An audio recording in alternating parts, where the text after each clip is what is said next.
Hi, I'm Allison Patillo with Motive Running, and we are here at Brooks Running to learn about sports bras. Joining me are Julianne Ruckman, and Julianne, what do you do? I'm the product line manager for sports bras at Brooks. And Laura Madden. I'm the senior manager for bra development. Awesome. So they are going to help explain all the pieces, parts of bras, and how they keep your girls in place when you're on the run. So let's start with just an easy question. How do sports bras work? So sports bras work with a blend of encapsulation and compression and the right fit on the bottom band to hold everything in place and control breast motion when you're on the move. Okay, encapsulation and compression. What does that mean? So encapsulation comes from the interior cups. And in the Juno, like we can see here, we've actually got a one-piece molded interior that's also perforated for breathability. The compression comes from the shell, and that just helps to work with the encapsulation to control that natural movement that we see. Combined with the bottom band, that's where you're going to get the most of your support from. So 80% of the support actually comes from the bottom band, and getting the fit there is critical to hold everything in place, but also prevent chafing and movement. Okay.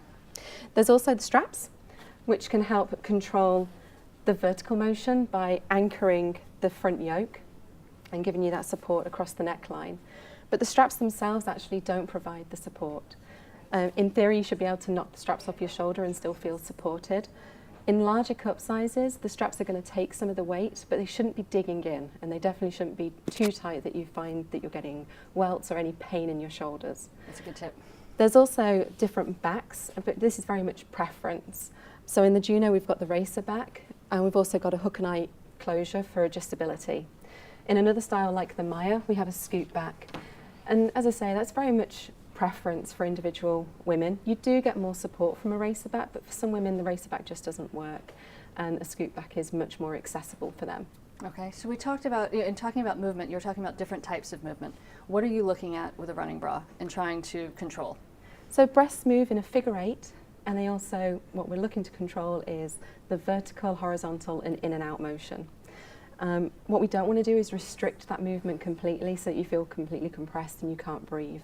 There's just a natural level of movement that we want to get to so that overall it's controlled and you're comfortable and there's no breast pain.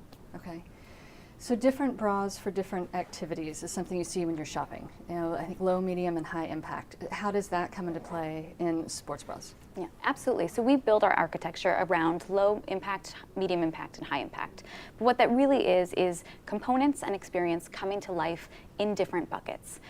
For us, in each bucket, you can still have a high level of support against the activity that you're really desiring to do. So as an example, in our hotshot style, this is in our low impact bucket, but it is high support for someone of an A to a C cup range. And the same falls true for all of those. So we do have a range of different support levels in each impact segment. So what about things like chafing or spillage, be it side spillage or back spillage? How do you address those issues in a bra? Really, any of those sort of issues that you might get from a poor fit. Okay. So really looking at how the bra is fitting first and foremost. As we say, if your bottom band is loose, then you may experience some chafing. For some women, to get the fit that they really need overall means getting used to maybe having a little bit of what we call back fat, okay? But it's actually okay. That bra needs to fit closely to your rib cage in order to be able to hold everything in place.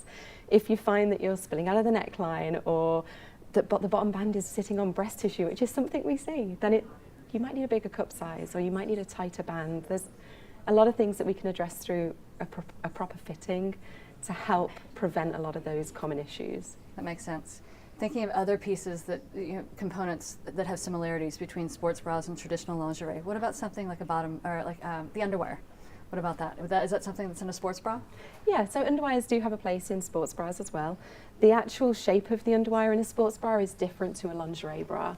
So what you'd see in a typical lingerie bra is kind of quite a rigid shaped underwire. Right. What you see in a sports bra is something that's a little bit more open and a bit more flexible. And what the underwire is there to do is to control this fabric and overall give you a little bit more support. It's preventing the cup and the actual fabrics around the cup from collapsing, holding everything in place. And as long as the wire fits correctly, it shouldn't give you any issues. Well, Julianne and Laura, that's great information. Thank you very much. Thanks for having us. Thank you. So that is how running bras work. Hopefully this will give you the knowledge you need to have a successful shopping experience the next time you get a new running bra.